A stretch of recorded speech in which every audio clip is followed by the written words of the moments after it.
Quem é Renan Santos? Você deve estar se fazendo essa pergunta agora, porque Renan Santos apareceu numa pesquisa para a presidência da República com 2%, junto a um partido que nem sequer está pronto. Renan Santos, que na prática sou eu, é fundador de um partido chamado Missão, uma proeza que muitos consideravam impossível. E aí muita gente está curiosa, como pode um rapaz, liderança de um grupo de direita que não é bolsonarista, ter conseguido montar o partido e aparecendo do nada nas pesquisas, sendo que quase ninguém conhece ele? Renan Santos nasceu em São Paulo no dia 14 de fevereiro de 1984, aliás, decora esse número 14, dica. Ele morava no bairro Operário, na Moca, filho de um advogado e uma psicóloga. Era desde cedo um grande aluno na escola e também se interessava curiosamente muito por Fórmula 1, desenhos japoneses e política. Renan era um garoto tímido, relativamente estudioso, mas que tirava boas notas.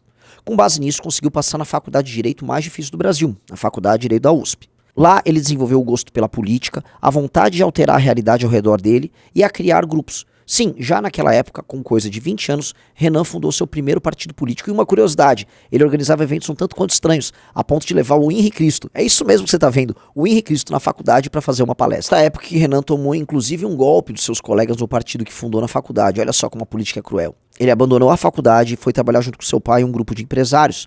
Reconstruindo empresas estavam indo à falência, no momento que o governo Lula dizia que o Brasil estava às mil maravilhas. Muitos até hoje pesquisam processos envolvendo as empresas que a gente tocava naquela época. Processos que não eram nossos e eram oriundos justamente dos seus sócios antigos, que faliram. A gente levantava a empresa, salvava os empregos das pessoas e tentava manter aquele sonho de pé. Algumas davam certo, algumas não. Mas essa é justamente uma profissão de risco e de trabalho muito duro que ensinou bastante esse cara a se tornar uma pessoa que tinha uma grande capacidade de lidar com pressão. Lidar com pressão de sindicato, lidar com pressão de imprensa e até a pressão moral de conseguir no final do mês obter os recursos para pagar os salários dos fornecedores. Mas eis que chega o governo da Dilma e o que era o sonho do Brasil decolando do Lula se torna um pesadelo. A nova matriz econômica falha, as empresas brasileiras quebram, inclusive as metalúrgicas com qual o Renan trabalhava começam a ter um desempenho ruim. Não apenas os empregos começam a desaparecer, as pessoas saem das fábricas para as ruas e o Brasil é tomado por grandes manifestações em 2013. E adivinha onde estava esse cara? Nessa mesma época, aos seus 29 anos de idade, esse mesmo Renan descobre uma face muito oculta e muito ruim desse país chamado Brasil. O achaque policial. Policiais tentaram colocar droga na empresa do seu pai, justamente para incriminá-lo e suborná-lo. A questão é que Renan naquele momento disse não, ele deu um basta, e colocando sua própria vida em risco, e até a vida dos seus familiares, ele resolve tomar uma decisão que poucos tomam, ir para cima dos policiais criminosos. Renan não apenas participa de uma operação junto com o Ministério Público e Corregedoria da Polícia, mas ele prende os policiais corruptos, arranca sua carteira funcional e decide mudar sua vida de uma vez por todas. Iria se dedicar agora não mais às empresas, mas a uma missão muito estranha de tornar esse país muito ingrato com todos nós, um lugar um pouco melhor para se viver. Nessa mesma época, esse Renan, que sou eu, recebe uma medalha, um prêmio do Ministério Público por conta da sua colaboração nesse período. O que dá o tom também de uma parceria estranha que viria nos anos seguintes. Renan funda um movimento chamado Movimento Brasil Livre, junto com alguns dos seus melhores amigos. Esse movimento inicia as maiores manifestações da história do Brasil. Paralelamente, e curiosamente, o Ministério Público tocava uma operação chamada Lava Jato, você lembra dela? Pois bem, as ruas pedindo impeachment de Dilma e defendendo a luta contra a corrupção se mesclavam com o trabalho do Ministério Público numa operação gigantesca que mudou o destino do Brasil. Sim, percebemos que nós podemos mudar nosso próprio destino usando a nossa força, a nossa voz. E o Movimento Brasil Livre, grupo que esse cara fundou, teve um papel fundamental em tudo isso. Esse Renan viu seus amigos ganharem a eleição, se tornarem deputados, vereadores ao redor do Brasil. Foi o destino de Kim, de Arthur e muitos outros.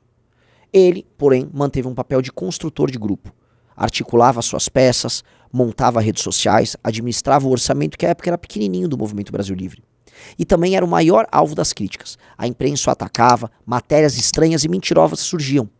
Tentaram, inclusive, incriminá-lo, já com Bolsonaro no poder, por fazer críticas ao governo Bolsonaro. Era a lógica da direita do momento. Se você está com Bolsonaro, você pode tudo. Se você não está, você tem que ir para a cadeia. Mesmo tendo toda a sua vida exposta, sua família humilhada e devassada, esse cara resolveu continuar. Ele acreditava em algo meio estranho. Ele achava que dava para ser de direita, enfrentar o petismo e desenhar um Brasil muito duro com criminosos, sem precisar necessariamente se ajoelhar para o político famoso em questão. Na verdade, ele achava que tinha meter a porrada, falar real sobre esse tipo de político. Renan, assim como seus amigos, não acreditava em Bolsonaro. Achava que Bolsonaro era uma farsa, algo que ficou comprovado pela própria fraqueza de Bolsonaro nos anos seguintes. Eles achavam, essa turma muito estranha desse movimento, que você poderia ser de direita e ser honesto. e que você não precisava fazer concessões no seu discurso em nome de um pertencimento falso a um grupo político que te dá voto, mas que te tira a dignidade. Ele foi investigado pela BIM. Ele foi parar na lista de detratores tanto do governo Dilma quanto do governo Bolsonaro. Foi investigado pela Polícia Federal, teve a Polícia Civil no seu encalço e, detalhe, foi absolvido todas as vezes. Havia algo de estranho. Como dizem por aí, o foda é achar. E o Movimento Brasil Livre, assim, cresceu demais. Contra tudo e contra todos, nadando contra a corrente, se tornou um grupo jovem e poderoso. Lançou sua academia de novas lideranças. Criou um clube, que logo se torna um aplicativo Valete Plus. Lança uma revista. E aí, maior das ousadias, propõe um partido político, o Partido Missão. Esse partido diz ser a voz dos jovens do Brasil. A voz de quem não aceita ser administrado pelos mesmos políticos velhos, pelos mesmos coronéis que sugam de quem trabalha e produz para se manterem ricos e inúteis, como um tumor que cresce sem nenhuma função. O partido bateu todos os recordes. Foi o partido montado mais rápido na história do Brasil, em maior número de estados, com maior número de fichas validadas. As pessoas se perguntam, quem são os homens a liderar essa iniciativa? São muitos, em todo o Brasil. Um deles é esse tal de Renan, com essa história um tanto quanto curiosa, que eu acabei de te contar de maneira bem resumida. Esse cara está propondo muita coisa diferente. Tem um tal de Livro Amarelo, que é o programa desse partido, e que dizem ser revolucionário, propondo um tratamento para os criminosos no Brasil nunca antes visto na nossa história. Propondo industrializar o Nordeste, propondo mudar a forma como nós lidamos com as diferenças regionais e com as próprias desigualdades que tornam o Brasil um país tão triste para se viver. Se te perguntarem, portanto, quem é esse Renan Santos, espalhe esse vídeo. Mostre quem sou eu. Eu sou um cara comum que tem alguns desejos excepcionais sobre o nosso futuro. Se te disserem que esse cara é um vilão, ou como muitos dizem por aí, um anjo da morte, um cara que quer vingar e trazer sangue para as ruas das favelas, lembre-se que eu quero apenas prender e matar as lideranças do crime organizado no Brasil, de maneira séria e correta, como qualquer país sério faz com aquelas ameaças terroristas que tiram a vida de brasileiros de bem. Não devemos aceitar o nosso destino da maneira como está. Se você quer uma guerra para sua geração e não um discurso bonitinho sobre paz, eu tô aqui te convocando. Não vai ser fácil, não vai ser bacana e nem vai ser bonito. Mas no mínimo daqui 40 anos você vai poder olhar para o passado e falar: eu me orgulho do que eu fiz. E eu tive ao lado das pessoas certas em todas as guerras certas. Não fuja do seu próprio destino. Toda vez que eu fugi do meu, eu errei. Dessa vez eu tô aceitando. Espero que você aceite esse caminho. Se você gostou do vídeo, não se esqueça de deixar seu like e se inscrever no canal para nos ajudar a crescer.